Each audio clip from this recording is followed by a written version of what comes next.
So last year, a student reached out to us after getting multiple rejections from top schools. But on paper, the profile looked pretty good. Good academics, good GMAT score, brand names, but still he was getting rejections after rejection. When we sat down and dissected his whole profile, the problem became very clear. The profile didn't make sense as a story. And top schools don't reject profiles. Top schools reject confusion. I'll explain this to you via 7 mistakes that usually led to rejections from top schools abroad. So let's start with mistake number 1. I'll completely change my field after my master's. This is one of the most common reasons why a lot of profiles get rejected and one of the most underrated also. Many students feels like a master's degree is a magic switch, that they'll just talk about something entirely different in their career goals that they want to do, and they'll say it confidently and schools will definitely take them in. But here's the harsh truth. In 7 out of 10 cases, this will get them rejected. Why? Because universities don't admit potential fantasies. They admit credible transition. Your current profile should always add value to your career goal. Because if it doesn't, then your profile is no different than a fresher to schools, even if you have years of experience. A top school will always ask, what have you done in the past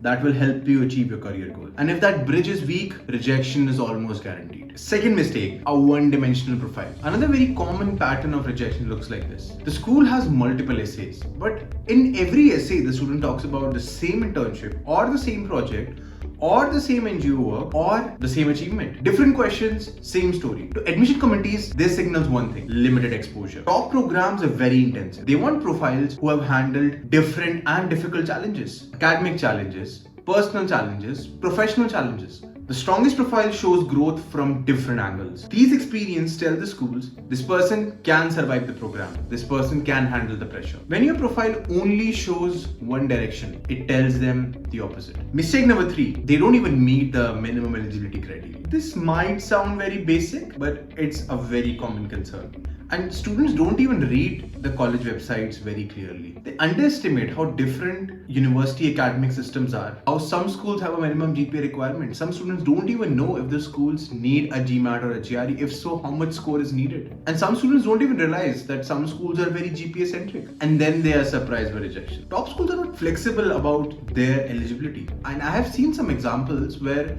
students have had very high GMAT scores. They mailed the schools about their minimum GPA requirement that they were not meeting it, and if they can make an exception, but schools mention that they need to meet the criteria. And trust me, no amount of confidence in your essays can fix that. Research is not optional, it's survival.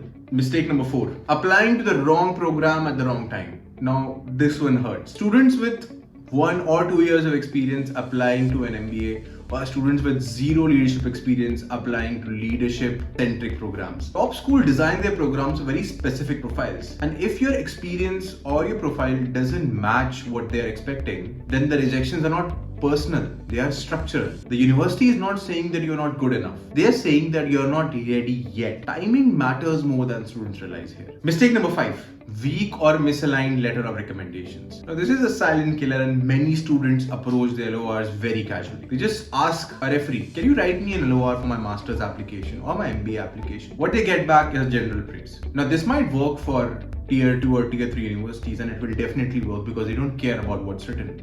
But for good schools, it does not. And the worst case is them talking about something completely opposite to what you have written in your essays. So you need to clearly tell your referees the program you're applying to, what is your goal after that program, remind them of instances that have happened between you and your referee.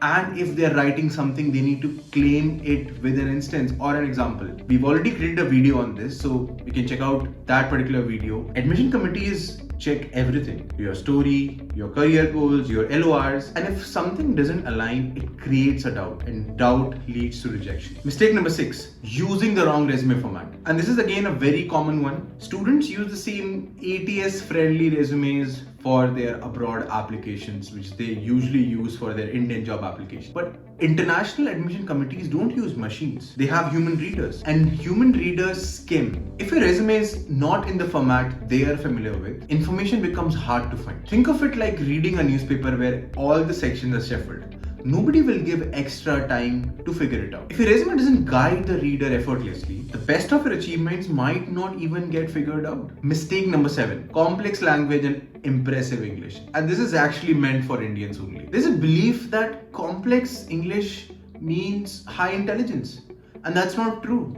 Admission committees are not checking your English vocabulary. They are judging your clarity. In fact, over complex applications backfire, especially in non-native English environments. Simple language shows confidence. Complex language often hides insecurity. What matters is what you did, why you did it, why it matters to you, what you've learned, and how it connects to your future. It's not about the words, but the meaning. Now, I'll give you a bonus mistake: generic career goals and generic school answers. So this is where many strong profiles collapse. Statements like this university is one of the best in the world, it is located in a global city, I will learn a lot. These answers don't tell the school anything. They already know they are good, but they want to know why they are good for you. Top schools don't want admiration, they want alignment. If your goals feel like copy pasted, the rejections won't surprise them, it will surprise you. In short, top schools don't look for perfection, they look for clarity and coherence. A profile that makes sense, a journey that feels intentional, and a goal that looks achievable. And when your story doesn't connect,